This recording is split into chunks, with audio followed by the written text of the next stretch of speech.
In part B, we are going to use a half angle identity to find the exact value of the cosine of 165 degrees. Now, remember, this is not the only way you can compute the cosine of 165 degrees, meaning by using a half angle identity. You could also use something else we know. For example, you could use a sum formula. Okay, you could do this as the cosine of 120 degrees plus 45 degrees, and then just apply the sum formula for cosine. Okay, you should get the same answer as if you do use a half angle formula to compute this. Okay, so my point is you're learning more and more identities, so there's going to be more than one way to approach a problem, but nonetheless, you should get the same result no matter which way you go.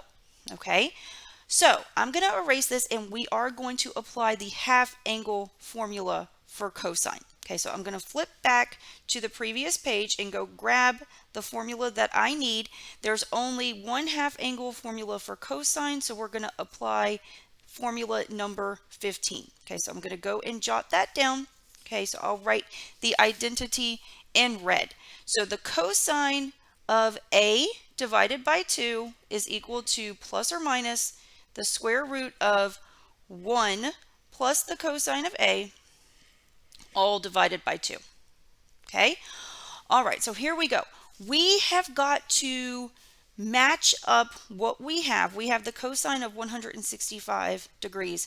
We need to match that up to the left side here. Okay, so I've got my cosine and I've got my cosine. So that means A over 2 is going to be the same thing as 165 degrees. Okay, so I'm going to go over here, down here, and I'm going to equate these two guys. Okay, A over 2 has to be 165 degrees. Okay, I need to solve for A because that's the value I've got to plug into the formula on the right. Okay, so to do so, I'm going to multiply both sides by 2 here.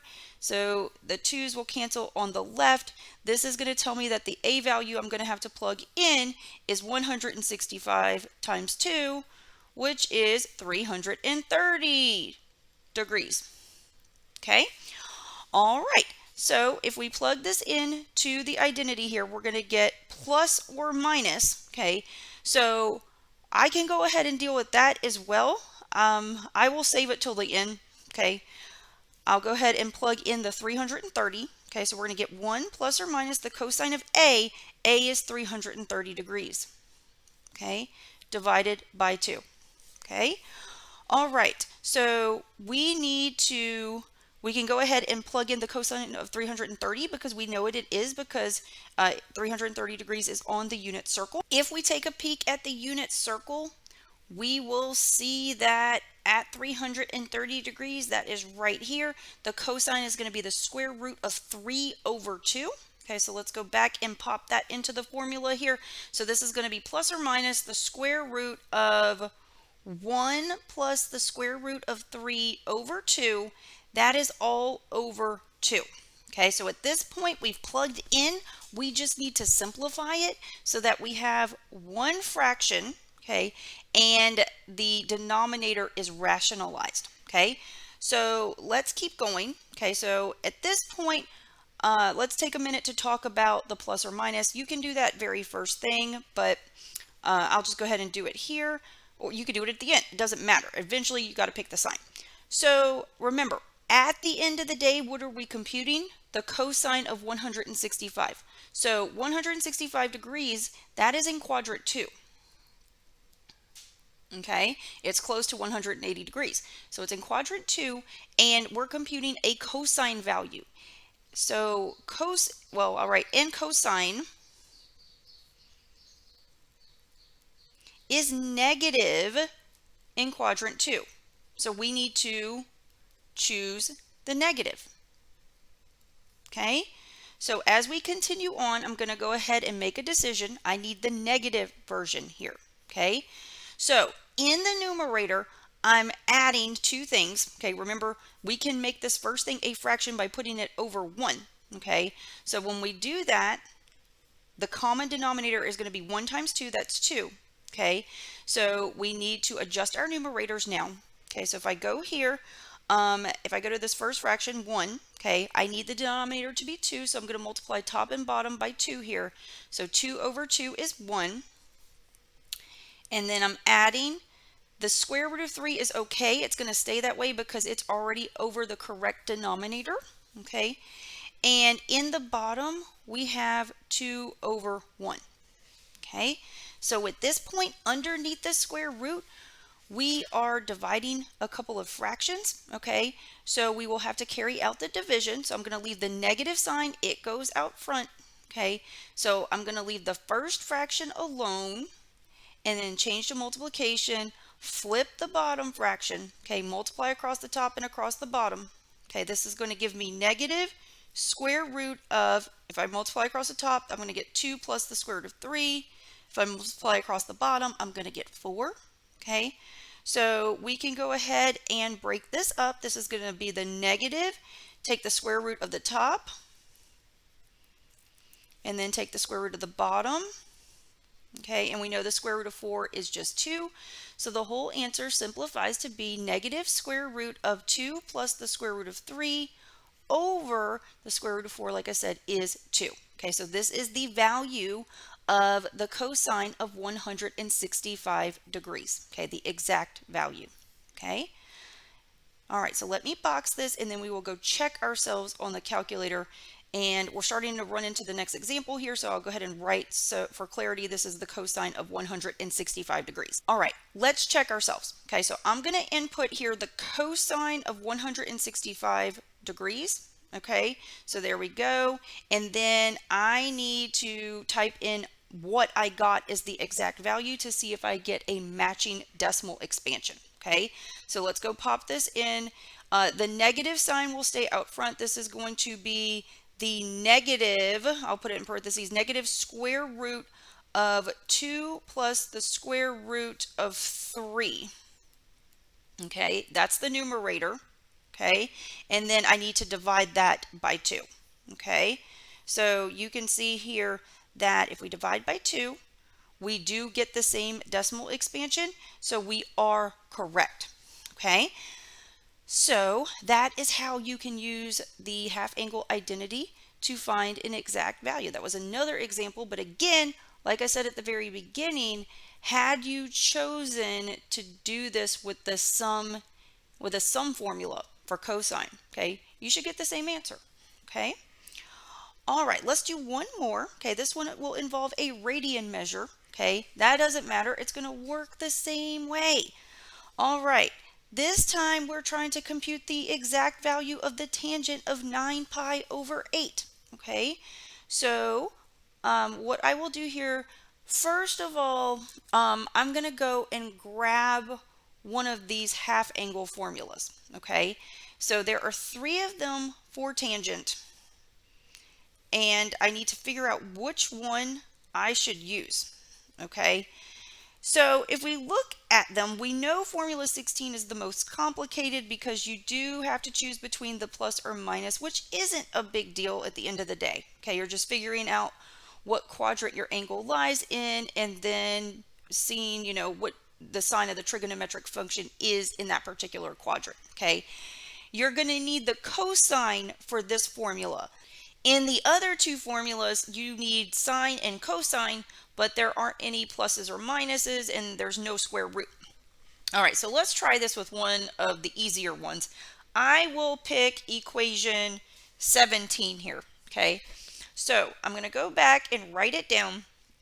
Okay, I know that the tangent of a divided by 2 is equal to 1 minus the cosine of a over the sine of a. Okay, you might be worried about the sign because you don't have to pick a plus or minus. Don't worry about it because the formula is going to take care of it for you. If the answer needs to be negative, the formula will ensure that it is. If it needs to be positive, the formula will ensure that it is. So don't worry about it. Okay, all right. First thing I'm going to do is write down what I'm trying to find. I'm trying to compute the tangent of 9 pi over 8. All right, so I've got my tangent, This means that a over 2 is the same thing as 9 pi over 8. Okay, so I'm going to go out to the side here and do this little calculation. A over 2 has to be the same thing as 9 pi over 8. All right, I want to solve for a because I'm going to have to plug in the a value on the other side. So I need to multiply both sides by 2. And then this 2 will cancel with this 2. And I'm going to be left with a. Okay, so this is going to tell me that the a value is going to be 9 pi over 4. Okay, because this whole thing will be 18 pi over 8, and that reduces to 9 pi over 4.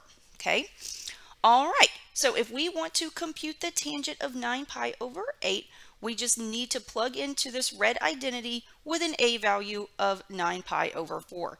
So this is going to be 1 minus the cosine of 9 pi over 4 over the sine of 9 pi over 4. All right, so to continue, we're going to have to simplify this mess. So we need to figure out what is the cosine of 9 pi over 4 and what is the sine of 9 pi over 4, okay? Well, if you look at the unit circle, 9 pi over 4 isn't on here, okay? 9 pi over 4 is actually bigger than 2 pi, so I need to figure out what it's coterminal with. So if I have 9 pi over 4, I'm going to take away, this is a positive number, so I'm going to take away 1 revolution, which is 2 pi radians, okay? And so this is going to be 9 pi over 4 minus 1 revolution, which is 2 pi. That's equivalent to 8 pi over 4, okay, if I want a common denominator. So this tells me that 9 pi over 4 is coterminal with pi over 4, okay? So that's going to be right here. So we get that the cosine of 9 pi over 4 is the square root of 2 over 2, as is the sine of 9 pi over 4. They're both the square root of 2 over 2. Okay, so let's go plug that in. Okay, so this is going to be 1 minus the cosine of 9 pi over 4, that's the square root of 2 over 2. That's going to be over the sine of 9 pi over 4, which is the square root of 2 over 2. And then we need to simplify this guy. Okay, so in the numerator, I'm going to subtract these fractions, so I'm going to get a common denominator. So I'm going to make these guys both fractions over 2. We know this is 1 over 1, and so I can multiply the top and bottom by 2, okay, because we want the common denominator to be 2. So this is going to be 2 over 2 minus the square root of 2 over 2, okay. In the bottom, we just have the square root of 2 over 2. If we combine the fractions in the numerator, like I said, the common denominator will be 2, subtract across the top, okay, and then we're dividing by this other fraction, okay, so we can go ahead and carry out the division, okay. We'll leave the top fraction alone, we'll change to multiplication, flip the bottom fraction, okay, and yippee skippy, the 2's cancel, okay, so this is going to give us 2 minus the square root of 2 over the square root of 2 if you just multiply across the top and across the bottom, okay? I need to rationalize the denominator, so I'm going to multiply top and bottom by the square root of 2, okay? In the numerator, we are going to have to distribute, okay? Send the square root of 2 here and here. So we're going to end up with 2 times the square root of 2 minus the square root of 2 times the square root of 2 is 2, okay? This is all going to be over, the bottom is the square root of 2 times the square root of 2, that's 2.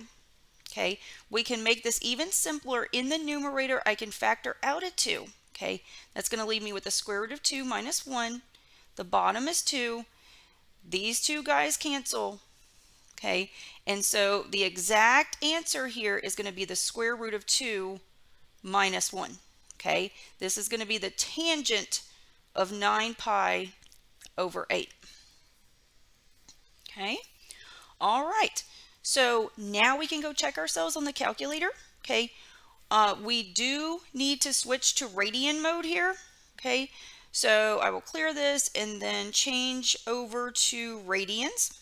Okay, I want the tangent of 9 pi over 8.